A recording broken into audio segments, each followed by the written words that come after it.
Y esto lo hace desde que tenía 8 años. Carlos Andrés Quintero Vadillo. Gusto en saludarlo, qué rico tenerlo aquí charlando con Pilonieta. Muchas gracias. Arranquemos. Aprendió a tocar el requinto porque el instrumento de su papá era muy grande. Sí, señor. Su papá tocaba la guitarra. Sí, señor. El instrumento que estoy tocando ahorita se llama mandolina. El requinto es un instrumento andino colombiano y que sí, inicié a tocar a los 8 años. Porque la guitarra de su papá era muy grande, tengo Sí, entendido. sí, fue una anécdota muy curiosa y porque cuando mi papá empezó a tocar guitarra, cuando tenía 30 años, mi mamá le regaló una guitarra. Yo tenía 8 en ese momento, pero era muy grande para mí, entonces yo la tomaba por curiosidad, la tocaba, pero bueno, la golpeaba más de lo que la tocaba. Entonces por ese motivo mi papá intentó buscar un instrumento más pequeño y por cosas de la vida terminó encontrando un requinto, que es como una guitarra más pequeñita, y bueno, a partir de ahí empecé a tocar el instrumento. ¿El requinto son cuántas cuerdas? El requinto tiene 12 cuerdas, está dividido en 4 órdenes diferentes. Tiene la misma afinación más o menos de la guitarra, que es como las primeras 4 cuerdas de la guitarra. Pero parece más un tiple, sí, por la cantidad de cuerdas que tiene. Sí, realmente el tiple es como si fuera el padre del requinto, realmente es de esa manera.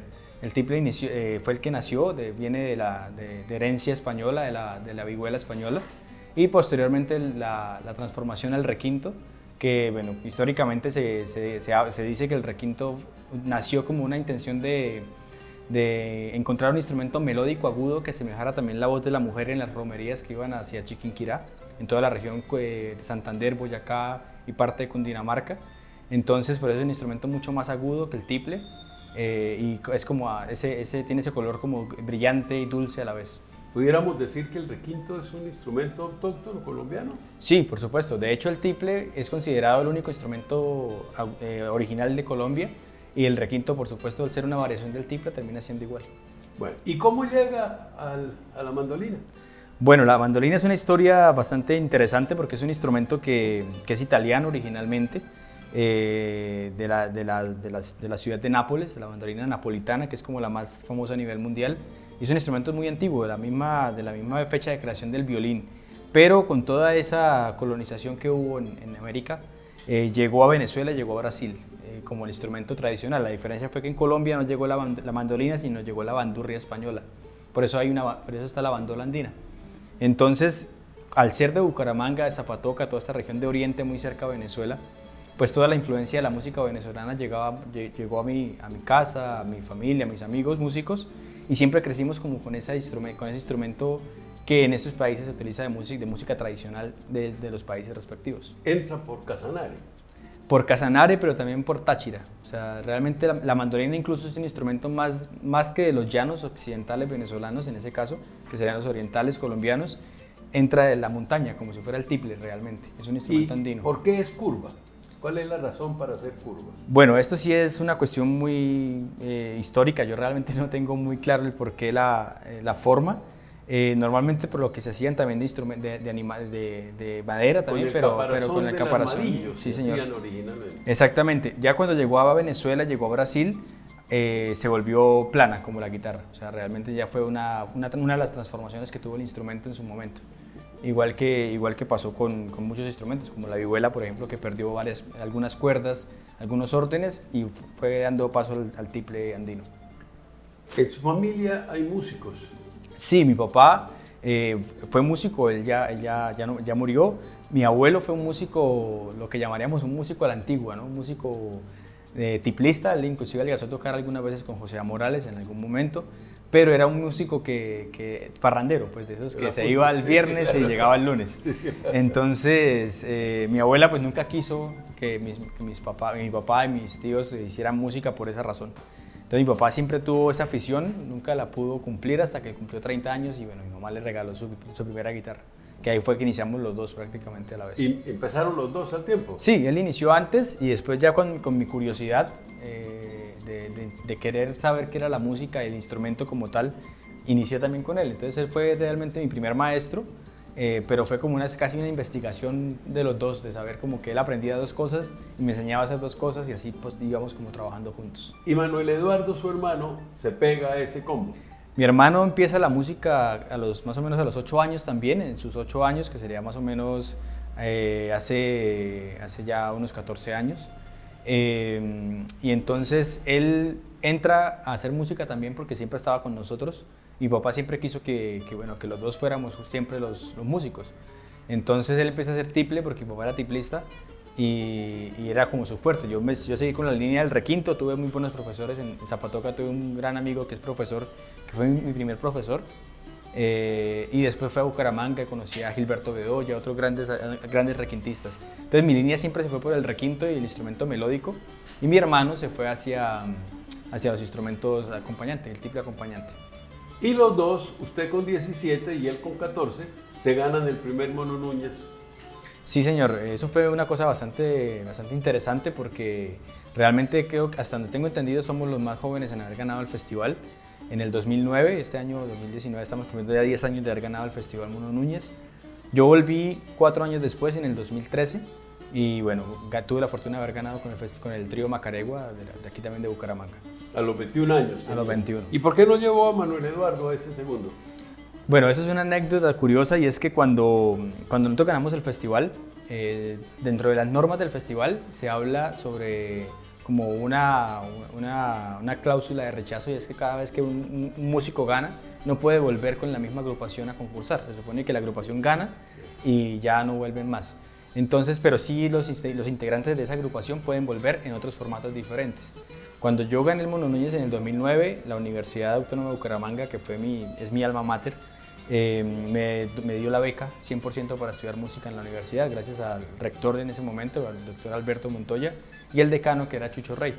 Entonces, gracias a ellos di la beca y conocí a mis compañeros de Macaregua. Entonces empezó un proceso académico diferente para mí. Ya era estudiando música como músico académico, y entró ese proyecto. Y se graduó summa cum laude. Y me gradué en el 2015, señor, con el diploma. ¿Y por qué le dieron ese summa cum laude? Ese es por el promedio, por el nivel de promedio, y bueno, me fue bien al final, y bueno, siempre igual tenía que mantener un promedio por la beca. Entonces, cuando uno estudia música, ¿qué estudia?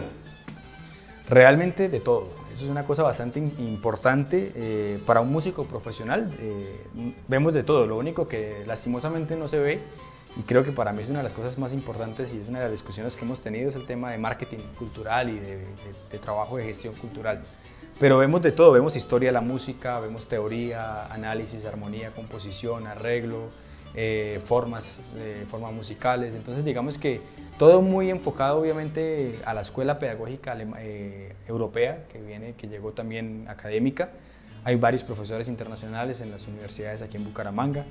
Entonces digamos que se ve un poco de todo, y el instrumento es el instrumento que uno escoge durante toda la carrera, que en mi caso fue el requinto, que en este momento solo hay 2 universidades en Colombia que tienen cátedra de requinto a nivel nacional, que es la Universidad Autónoma de Bucaramanga y la Universidad de Cundinamarca, en Zipaquirá. Entonces se estudia música con énfasis en requinto. Exactamente. Entonces, por ejemplo, hay materias que son generales, por ejemplo, como solfeo, como análisis, como teoría, como historia de la música, pero hay unas que son más específicas, como instrumento, como orquesta, como arreglo, composición y arreglo. Entonces todo está dirigido también general, pero también específico hacia el instrumento.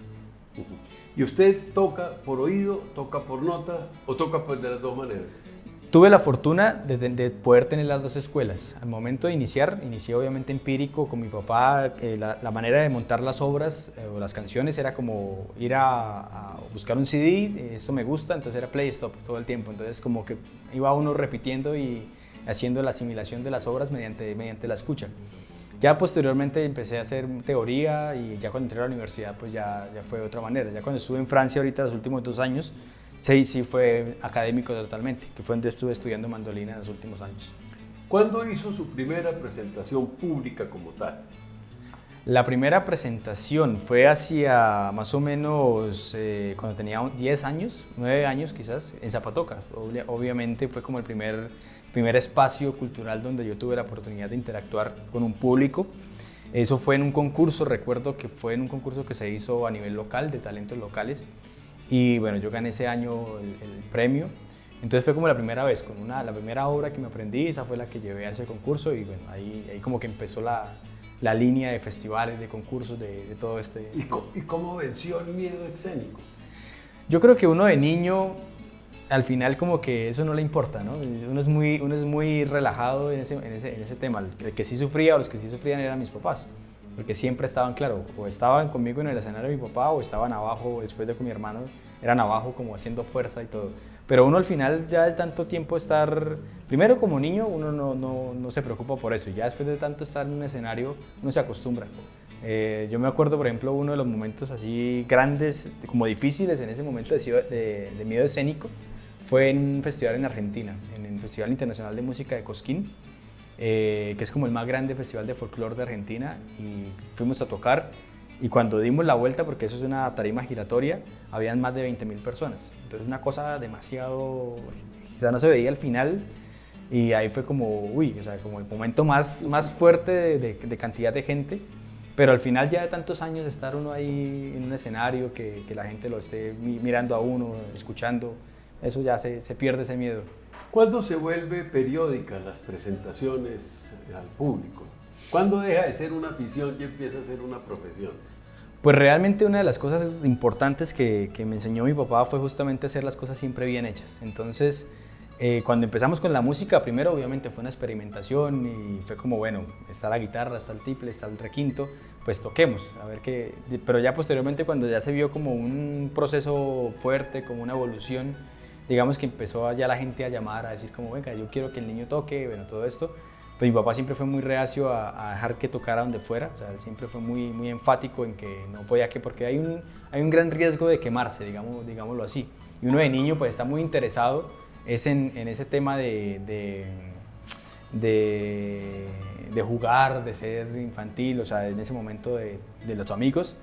Entonces, claro, si uno se pone a sobreactuarse con esas cosas o lo obligan a uno mucho, uno se puede quemar. Entonces, en ese momento, pues todo se empezó a dar de una manera rápida y natural, orgánica. Entonces ahí fue como dijimos, bueno, vamos a hacer las cosas bien hechas, vamos a trabajar bien, y ahí ya a los 13 años ya estaba yo a nivel ya nacional haciendo festivales, conciertos, todo. Y cuando llegaba a visita le decían, Carlitos, toque. Había una cosa muy curiosa, y creo que haciendo un paréntesis de lo que hablamos del miedo escénico, pues mi familia siempre tuvo un restaurante. Yo me crié en un restaurante en Zapatoca, muy famoso pues ahí en el pueblo. Entonces el miedo escénico yo creo que también se fue por eso, porque cuando ya teníamos 14 años o algo, mi papá siempre decía como, bueno, ahí está el restaurante lleno, toquen un rato, o sea, para que ensayen ahí con un público, para que se acostumbren y toda la cosa. Entonces a veces tocábamos los domingos, los sábados ahí, entonces mucha gente iba al restaurante no a comer, bueno, sí a comer, pero más con la intención de decir, uy, hoy los pelados van a estar tocando, los hermanos Quintero van a estar tocando ahí en el restaurante, entonces vamos a comer y a escucharlos. Y así conocí obviamente mucha gente, y también el miedo escénico se perdió, porque ya era algo muy natural para nosotros. Hay un CD que se llama Zapatoqueando. Zapatocando, sí señor. Zapatocando. Zapatocando. Sí, ese... ¿Cuál es la historia de eso? Bueno, yo realmente hasta el momento con mi hermano hemos grabado 3 discos. 2, realmente el primero que yo grabé fue en el 2005, yo tenía 14 años y fue como un primer demo de lo que nosotros estábamos haciendo con mi papá, fue el único disco que grabé con él. Y ya en el 2010, cuando ya ganamos Mono Núñez, cuando ya todo este proceso con mi hermano se fortaleció, llevábamos 3 años juntos trabajando en forma, grabamos este disco. Fue como el primer disco oficial de los hermanos Quintero, y compuse una obra que en ese momento le dio el nombre al disco, que se llama Zapatocando. Entonces fue como un homenaje también a esa inspiración y a ese espacio que me permitió también desarrollar la música junto a mi hermano. ¿Compones también? Algunas cosas, sí. Estoy en ese proceso ahorita de componer, también dentro de un espacio muy pedagógico también. No soy un compositor realmente, pero sí me gusta mucho el desarrollo del instrumento, o sea, de obras, o del instrumento por medio de la música, de las obras que uno pueda construir. ¿Cómo se llega a conseguir esa habilidad para tocar? Me explico. Usted oye una canción y dice, bueno, esta, y empieza a ensayar hasta que se da. Sí, básicamente sí, es como eso. Por ejemplo, bueno, ya ahorita que soy músico académico, en gran parte, pues tengo las partituras, entonces es como, bueno, voy a montar este repertorio, quiero montar esto. El repertorio siempre tiene un objetivo, de alguna manera. Hay un gusto, obviamente, pero también uno lo piensa como proyección. Entonces uno dice, bueno, voy a ir a un festival en tal lado o voy a concursar en tal cosa, entonces vamos a montar este repertorio con la intención de. pero realmente es disciplina, o sea, hay obras que son muy sencillas, que salen en un día, en unas horas, pero hay obras que le exigen a uno muchísimo estudio. Entonces realmente siempre es una disciplina muy constante, todo el tiempo estar tocando. Esto pasa como en cualquier deporte o cualquier cosa, que uno deja de hacerlo unos días y digamos que los dedos se van oxidando, se va uno como mal acostumbrando, la misma resistencia de física, porque uno como músico necesita mucha resistencia física en los brazos, en la espalda, en el cuerpo, en todo, en la memoria también es muy importante. Entonces esto es una repetición todo el tiempo, de estudiar y estudiar.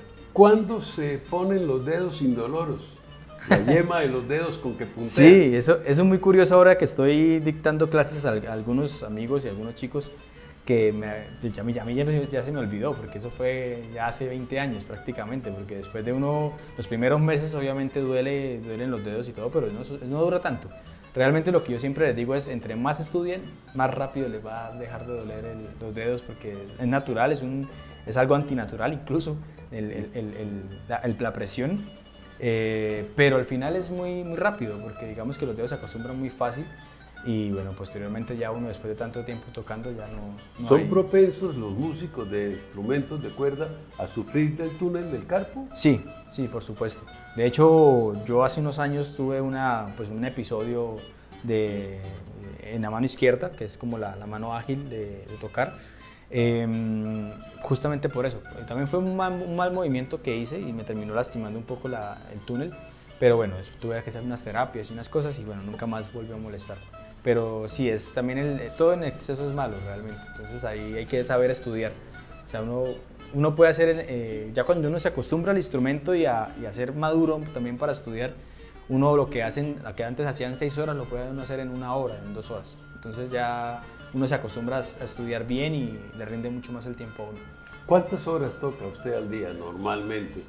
Pues hay un promedio de 2, 3 horas diarias, dependiendo, o sea, no lo normal, y repartidas durante el día. Pero cuando ya hay momentos como de festivales que se acercan, conciertos, que es lo que ahorita estoy, por ejemplo, dentro de estos meses voy a tener varias cosas, voy a tener que estar tocando mucho, entonces también por tema de resistencia y de estudiar obras nuevas que tengo que tocar, son 4, 5, 6 horas a veces, el tiempo que pueda. Entonces la ventaja es que yo pues utilizo como una técnica que es como 45-15, que es como 45 minutos de estudio pleno y 15 absolutamente de descanso, de estirar, de pararse uno, de dar una vuelta, de ver un video en YouTube, lo que sea, o sea, con la intención de despejar la mente también y que el cuerpo se relaje. Entonces, de esa manera. ¿Cuántas canciones es capaz de tocar? Así, de memoria. Sí, de memoria, pues hasta donde más o menos me acuerdo, porque justamente hace poquito hice un balance, porque tengo varios grupos, toco con varias gente. Entonces yo creería que alrededor de 100 obras están así como que pueda tocar, más o menos eso. O sea, eso es lo que podría tocar con los grupos diferentes. Aparte de todo lo que uno pues escucha y uno puede reproducir sin ningún problema. Cuando iniciamos la conversación, estabas tocando una pieza clásica. Sí, estaba tocando una obra de Bach, de Johann Sebastian Bach, que es originaria para violín, y la toqué porque, bueno, de todas maneras es una de las obras que trabajé en el repertorio en Francia, porque la mandolina y el violín realmente son como hermanos, porque nacieron a la vez, solamente que el violín era el instrumento de las altas cortes y la mandolina era el instrumento de los juglares. Entonces, es una obra que toda la música de violín, la gran mayoría, no toda, pero se estudia también en la mandolina. Y es una obra de una partita, que es la partita 2, para violín de Johann Sebastian Bach, es la Gig en re menor. ¿Cómo llegamos a Francia? Pues fue curioso, o sea, siempre, bueno, yo tuve la fortuna de ir en el 2011 a un festival que me invitaron con mi hermano justamente. Fuimos a un festival al oriente de Francia, en Mirecourt, un pueblo muy, muy pequeño que es muy famoso por la lutería. Entonces allí conocí, bueno, el instrumento lo había escuchado mucho tiempo, pero justo en ese festival había como un festival de luthiers y había un luthier que te estaba vendiendo unas mandolinas. Entonces yo dije, bueno, me pagaron bien en ese festival y dije, bueno, el dinero va destinado a que quería tener el instrumento, lo compré. Bueno, no fue esta sí ya es como la consentida, la de concierto. Esa fue una mandolina mucho más pequeña, mucho más económica. Entonces llegué a Colombia y empecé a estudiar con todo el repertorio que había escuchado, con cosas que tenía, pero muy empíricamente igual. O sea, académicamente podía leer y podía entender la afinación y todo lo montaba con partitura, pero también en el instrumento, en la técnica, en cómo tocarlo, pues al final no tenía mucha idea, lo que veía por músicos. Cuando llegó en el 2017, la oportunidad, conocí a un gran profesor que es mi profesor de mandolina, que es Florentino Calvo, un franco-español de los mejores que hay a nivel mundial, de hecho. Y él trabaja en un conservatorio que se llama el Conservatorio de Argenteuil, que es ahí en la periferia de París. Yo le escribí, le dije, maestro, quiero estudiar con usted. Me dijo, listo, entonces presente el concurso, venga a Francia, presente el concurso, si pasa el concurso al conservatorio, pues viene a estudiar. Yo le dije, yo no tengo ni idea, yo tengo el instrumento, tengo todo, pero no tengo ni idea de cómo tocar. Entonces le digo, listo, aquí empezamos. Y de hecho fui a Francia, presenté el concurso, pasé y me quedé y estuve allá. ¿Fue fácil pasar del requinto a la mandolina? No, son instrumentos totalmente diferentes. Entonces, claro, al llegar a ese instrumento la afinación es totalmente distinta, entonces todas las posiciones, los acordes, todo es totalmente diferente. De hecho, ahorita cuando estoy tocando ahora mucho los dos a la vez en muchas cosas, entonces siempre hay como hay como cambiar de idioma realmente, es como que hay que cambiar el chip y decir, bueno, ahora voy a hacer esto, entonces cambio el chip, porque hay muchas cosas que se parecen, pero hay otras que no, entonces es como el espectro sonoro de la mandolina es mucho más amplio, a pesar de que es un instrumento más pequeño. Entonces, claro, hay muchas cosas muy diferentes. Además, la forma tampoco ayuda, es muy distinto en todo. ¿Es incómoda? No lo es. Bueno, al principio lo era, porque bueno, tiene esta barriguita que es un poquito incómoda, pero ya después de estudiarlo tanto, con la técnica que yo estudié, que es la técnica, digamos, francesa, una escuela muy influenciada por la escuela italiana, entonces es justamente casi que tocar de pie. Entonces uno toca sin necesidad de apoyar. Al principio, claro, pasaba esto. Al principio como que se iba porque la falta de costumbre, y uno acostumbrado a muchos instrumentos planos, como el requinto, como la guitarra, como el tiple. Entonces, claro, llegar a esto como que es muy extraño, pero al final ya se acostumbró uno mucho al instrumento. Preparando esta conversación, descubrí que hay 52 clases de instrumentos de cuerda diferentes. Y la característica es que hay unos con traste y otros sin traste. Explíqueme, ¿para qué sirve un traste? Bueno, los trastes son una cosa muy, como que un intento de afinar la música. Digamos que la música está definida por comas. Pero bueno, digamos que hay sonidos entre una nota, entre do y re, por ejemplo, hay como 9 puntos, que llamaremos como 9 comas, que son afinaciones casi, no recuerdo cómo el nombre oficial, pero son como pequeñas afinaciones dentro de ese rango. Entonces los trastes lo que hacen es, como hizo en su momento el piano o el clavecín, que es temperar el instrumento. Entonces es como darle una lógica, o sea, como siempre el mismo sonido a todo. En cambio, por ejemplo, en el violín, en la mandolina, si uno toca un do, que es este, ¿sí? Uno lo puede tocar acá y aquí sigue un re. Pero entre do y re, do y do sostenido, perdón, solo hay dos notas, porque los trastes no permiten que haya otra nota más. Pero en un instrumento sin trastes, yo si toco acá y toco medio milímetro más abajo, va a sonar un poquito diferente. Entonces también eso crea una complejidad, pero pues digamos que ya es algo tradicional. El más común de los instrumentos sin trastes es el violín. Por supuesto, toda la familia de las cuerdas frotadas, que es el violín, el cello, el contrabajo y la viola. Es mucho más difícil sacar una nota en el violín que, por ejemplo, en la mandolina.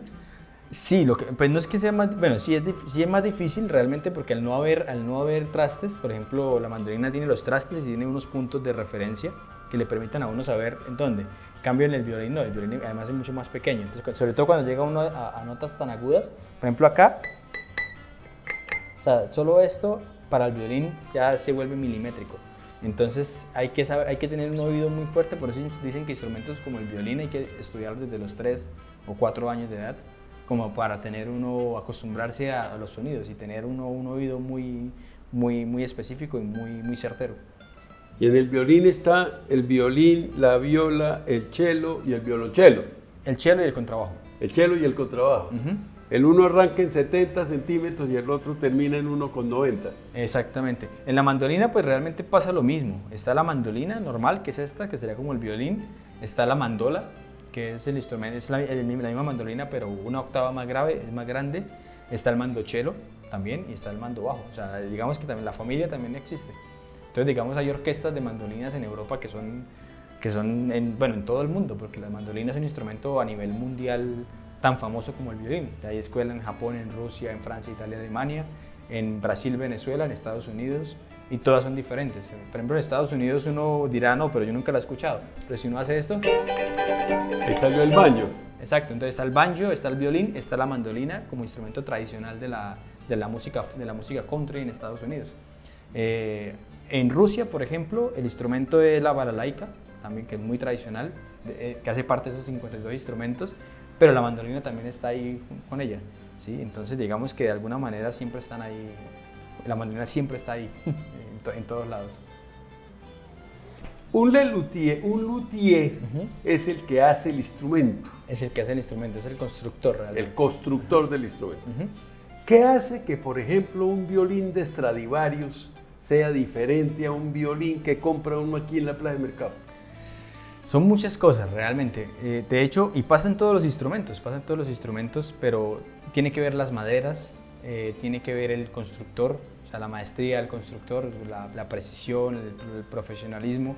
Entonces, claro, Stradivarius, por ejemplo, aparte del mito, también son instrumentos que, de hecho, en algún momento veía yo un documental sobre eso, y hacían unos análisis hasta químicos, todo para entender por qué las maderas de los Stradivarius, siendo el mismo lugar, porque la madera sigue estando ahí, o sea, digamos, los árboles, el lugar existe, los árboles siguen estando ahí, entonces, ¿por qué esa madera? Entonces hablaban de que justo en esa época hubo un verano o un invierno especial, que eso creó unos hongos más fuertes, bueno, una cosa súper rara. Pero también tiene que ver mucho con el constructor. Entonces, por ejemplo, en las mandolinas pasa exactamente lo mismo, en los requintos. Hay requintos de 100.000, o sea, 50.000 pesos, y hay requintos que pueden valer 2, 3 millones, 4 millones de pesos. Entonces depende mucho de eso, de la maestría. Otra cosa importante es que, por ejemplo, hay luthieres que construyen solo cierta cantidad de instrumentos al año. Entonces, justamente por su manera de ser, por su manera de construir, entonces eso también los vuelve mucho más caros porque de pronto le dedican más el tiempo y curan las maderas de una manera especial. De hecho, por ejemplo, uno de los luthiers de mandolina más importantes, que es alemán, uno tiene que hacer una espera de entre 4 y 5 años para que le llegue el instrumento. O sea, uno compra el instrumento y hace fila, y el instrumento le llega en 4 o 5 años. Y estamos hablando en euros. 5.000 euros, más o menos. 5.000 euros. Sí, mi mandolina es una mandolina, digamos, de gama media alta, que es 2.000 euros. Pero bueno, 5.000 es como el límite. Claro que en violines, por ejemplo, hay violines de 30.000, 40.000, 50.000 dólares. Fácilmente pueden pasar por ahí. Entonces también depende mucho de la fama del constructor, de las maderas que utiliza y de todo el trabajo que hay detrás de un instrumento. Cuando uno baja aquí por una calle de Bucaramanga hay una fábrica de guitarras, y uno las ve ahí. Y sacan centenares de guitarras que ve uno ahí. ¿Puede una guitarra sonar distinto respecto de otra hecha en esa serie en que se hacen las guitarras? Eso es una cosa muy curiosa, porque por ejemplo, eso pasa mucho, de hecho. Uno se encuentra guitarras, o sea, yo he encontrado guitarras que uno las ve y hasta viejas y las feas, y uno les dirá, esta vaina no funciona, pero uno las toca y son como ese as de la baraja, que sale una producción y sale un instrumento, uno o dos instrumentos siempre que son como diferentes a los demás. Ahora, pasa lo mismo también en instrumentos costosos. A veces hay instrumentos costosos que suenan menos que un instrumento barato, porque también depende de lo que digo. También es mucha suerte, el ambiente, de cómo las maderas se curaron. Entonces resulta que ese instrumento de 200.000 puede que suene mejor que un instrumento de 800 o 1.000.000 de pesos. Claro que bueno, ya en los precios más costosos obviamente es muy escaso que pase eso. Pero sí, es muy probable que eso pase. Entonces eso termina siendo una cosa muy curiosa y muy particular de las maderas. ¿Las cuerdas las hay de cuero de gato? No. ¿De qué? Bueno, para instrumentos, por ejemplo, como violín, todavía existen sobre todo el violín barroco, que es una especie de violín de la familia del violín. Se utiliza mucho la cuerda de tripa todavía, que es la cuerda que se utilizaba, que creo que es de tripa, pero es de cerdo. Entonces que le da un color, se desgastan más, pero le da un color especial. Ahora, ya pues por temas de practicidad y por temas digamos que de evolución un poco, ya todo se utiliza en acero o en entorchados, que llamaríamos. Pero también hay niveles, uno encuentra cuerdas también baratas o cuerdas muy costosas. En la mandolina, por ejemplo, las cuerdas más económicas pueden valer 5 euros, o sea, como 15.000, 20.000 pesos. y las más caras están en 50 euros fácilmente. Entonces todo cambia, la calidad, todo. Se gastan las cuerdas. Sí, las cuerdas, sobre todo se gastan es por el tema del sonido, van perdiendo sonido. Al momento de tanto golpearlas, o sea, de tanto hacer el golpe de tocar, ellas se van, aparte del sudor, de todo esto, uno las está limpiando obviamente, pero el sonido se va perdiendo, ellas van perdiendo fuerza, van perdiendo como esa tensión y van perdiendo sonido. Entonces, eso pasa. ¿Qué hace que una cuerda se reviente? Muchas cosas, realmente, eso tiene que ver con, primero el golpe, la mano, a veces uno puede golpear con mucha fuerza y la tensión, como son cuerdas tan tensionadas, o sea, esto es una tensión tremenda, por eso, por ejemplo, tiene el tiracuerdas, justamente para que esto se sostenga desde acá, porque si se sostuviera desde acá, realmente levantaría la madera. Entonces, es una tensión muy fuerte. Entonces, puede ser eso, puede ser, por ejemplo, algún defecto que venga de fábrica, la afinación, llegan hasta cierto nivel, si uno se va más allá, obviamente la tensión no aguanta y se revienta. Y el entorchado, la cuerda entorchada, es para un tono especial. Sí, realmente vienen es por grosor, entonces la primera es la más delgada, la segunda la sigue y así, de abajo hacia arriba. Por lo que la afinación va diferente, entonces la primera siempre es la más aguda, es la que da estos tipos de... Y la cuarta, la nota más alta, la nota más grave es la que da la última cuerda normalmente. Mirando algunas cosas, leía yo que una cuerda más en la guitarra implicaría 6 o 7 años de estudio, ¿eso es cierto? Sí, de hecho, por ejemplo, en Brasil está la guitarra de 7 cuerdas, que es la guitarra tradicional en Brasil. Es una guitarra igual a la normal, solo que tiene una cuerda más.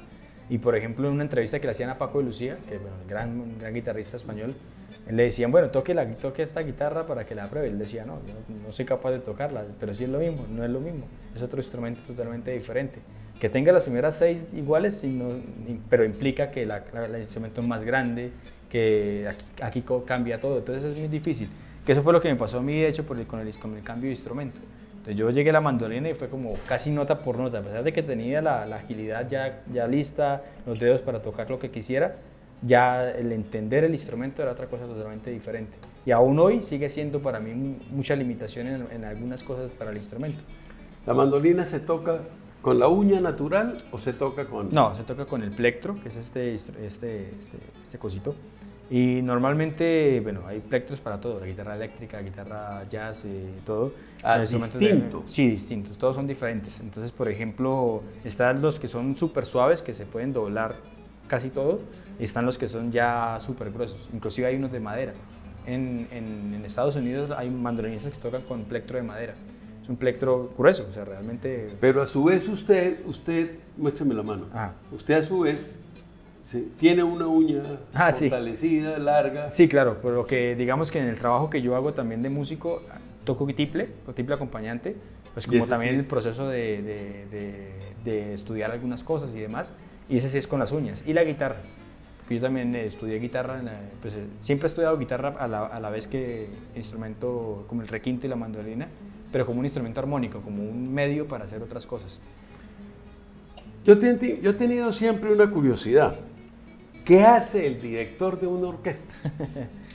Realmente el director de una orquesta, para mí, y su labor realmente es ser el cerebro de la orquesta. Es la persona que se encarga de darle un sentido a lo que están tocando. La orquesta termina siendo como algo que suena, pero el director es el que decide cómo suena eso. Entonces, por ejemplo, el director es el que decide si en esta parte vamos a hacer esto piano, en esta parte vamos a hacer esto forte, o quiero que esto suene más rápido, más violento, más dulce. Todo eso lo decide el director, porque como al haber tanta gente tocando a la vez, necesitan a alguien que los dirija. Entonces, es la persona que está siempre, por eso está al frente y por eso es el que tiene toda la visibilidad de la orquesta. ¿No puede una orquesta tocar sin director? Sí, de poder puede. De hecho, por ejemplo, hay orquestas que lo hacen, pero siempre hay un director.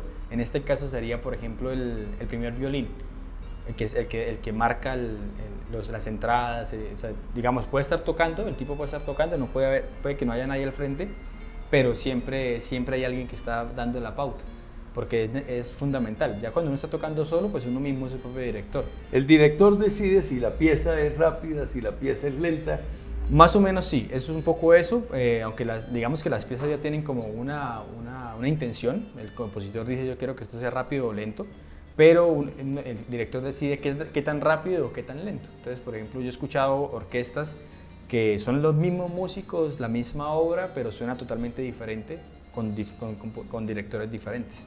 O sea, termina siendo como otra obra diferente. Obviamente es la misma, pero ya desde un punto de vista crítico termina siendo como sonido, todo cambia, el sonido cambia porque también depende de la personalidad del director. Yo tengo otra pregunta, Carlitos. ¿Qué hace usted en Zapatoca? ¿Por qué en Zapatoca? Bueno, sí, es una pregunta que me hacen muy seguido, de hecho. Pues yo llegué hace 20 días de Francia, terminé de estudiar, estoy llegando apenas, entonces estoy todavía un poquito así como en modo, no vacaciones, pero sí como en modo relajado. ¿Hay mucha diferencia entre París y Zapatoca? Sí, bastante. Pero creo que en muchas cosas me quedo con Zapatoca, realmente. Porque, bueno, París es una ciudad preciosa, pero igual es una ciudad caótica como cualquier capital del mundo. Y bueno, Zapatoca pues ha sido y siempre ha sido como el lugar donde me crié, no donde nací porque soy de Bucaramanga de nacimiento, pero sí me crié toda mi vida allá. Y siempre de alguna manera ha habido una intención de que la música sea un puente cultural y social para mi municipio. Entonces, por ejemplo, una de las cosas que yo hice en algún momento, gracias a la música, fue en 2014, en una gira que hicimos con mi hermano a Francia. Conocimos a un alcalde de un pueblo pequeño en Francia que se llama Col, y allá el tipo estaba interesado en hacer cooperación internacional con alguien, con alguna entidad del mundo, porque estaba recién electo. Y yo le dije, listo, hagamos cooperación con Zapatoca, y terminamos haciendo una cooperación internacional con Zapatoca, que ya este año cumple 3 años, y ya 20 niños de Zapatoca fueron el año pasado a Francia, y 20 chicos franceses vinieron, y está todo ese desarrollo. Entonces digamos que gracias a la música se pueden hacer puentes también sociales y de gestión para el municipio. Entonces digamos que para mí yo siempre he sido muy romántico en ese sentido, muy idealista, de querer dar la posibilidad también, como yo la tuve en algún momento, de ver el mundo y de conocer a los jóvenes del pueblo. Ahora, no estoy radicado en Zapatoca, estoy radicado en Bucaramanga en este momento, porque pues tengo varios proyectos con algunas entidades, ahorita con el recién inaugurado Teatro Santo, ya tenemos unos proyectos, con otras ONGs, otras fundaciones, pero pues todo también dirigido hacia Zapatoca. De hecho, hago parte de la Fundación Pro Zapatoca, que es la que hizo la osadía de comprar el teatro. De comprar el teatro Zapatoca, y ahí seguimos con eso. Entonces digamos que siempre he creído que la música y la cultura es un puente para la construcción social, y bueno, un pueblo como Zapatoca, que es pequeño, creo que aún puede salvarse de muchas cosas. Y hay mucho talento en Zapatoca, tengo entendido. Y hay mucho talento, y sobre todo en el campo, en la parte de las veredas. Hay un fenómeno muy interesante, y es eso, que hay niños, jóvenes, adultos que hacen música, pero que nadie sabe que están allá. Y no solo música, hay muy buenos deportistas. De hecho, la 2 veces campeona nacional de ciclismo y la única mujer que ha ido a unos Juegos Olímpicos por Colombia es Zapatoca, que es Ana Cristina, que es una gran amiga, y que yo soy un admirador total de su trabajo. Entonces, digamos que hay una gran cantidad de talento que se puede ayudar a potenciar. Tengo entendido que hay un niño que toca la trompeta. Sí, Muy por bien. supuesto. De hecho, sí, se llama Alejandro. Él es un chico brillante. De hecho, está ahorita, ya creo que termina el colegio en un par de años, y creo que se viene a estudiar música a Bucaramanga. Y bueno, yo he tenido la fortuna de tocar con él, y es un chico que tiene mucha proyección a nivel musical. ¿Qué hay en el futuro de Carlos? Bueno, muchas cosas, realmente. Todo, ya, digamos que tengo 2 líneas muy específicas en mi vida, que es la línea de músico, como músico activo, de hacer música todo el tiempo. Hay varios proyectos para tocar. Bueno, en ese momento, de aquí a diciembre, tengo al menos 10, 15 conciertos ya casi programados, entonces tengo mucha música que hacer, aparte de los proyectos de investigación y todo dirigido a la música. Y también está la parte de gestión cultural y de formación. Entonces es como, yo soy muy adicto en ese sentido a presentar proyectos. A mí me gustan mucho las convocatorias, porque eso también me permite a mí estar activo mentalmente, porque uno como músico a veces se encierra demasiado en el instrumento, y es lo que hablábamos al principio del marketing cultural. Uno no se da cuenta uno puede ser muy bueno, pero no sabe cómo vender la idea que uno pueda tener al respecto. Entonces, tengo muchos músicos amigos que son así, y siempre y además ha sido un tema de supervivencia también en cierto sentido, porque digamos que gracias a la música pudimos vivir muchos años con mi familia, sobre todo después de la muerte de mi papá. Bueno, nosotros nos dedicamos con mi hermano a hacer conciertos al 100 y de eso vivimos, prácticamente los últimos 8 o 9 años vivimos de eso. Entonces fue siempre música. ¿Hay conciertos y platica también? Sí, digamos que de alguna manera justamente se busca eso, que haya un consenso entre las dos cosas, porque al hacer las cosas de manera profesional, de hecho con mi hermano siempre hemos sido muy responsables y muy profesionales en nuestro trabajo, entonces siempre ya se crea una hoja de vida, un proceso, entonces eso permite que hayan invitaciones, que hayan conciertos, que hayan cosas que le permitan a uno ya cobrar una tarifa que le permita a uno pues también hacer cosas. Ok, Carlitos. Muchas gracias, no, muchas gracias por la doctor, gentileza, por haber aceptado esta invitación. Y bueno, ahí tenemos, usted de golpe se puede cruzar en la calle con un genio de estos que ustedes conocieron con suficiente aplicación.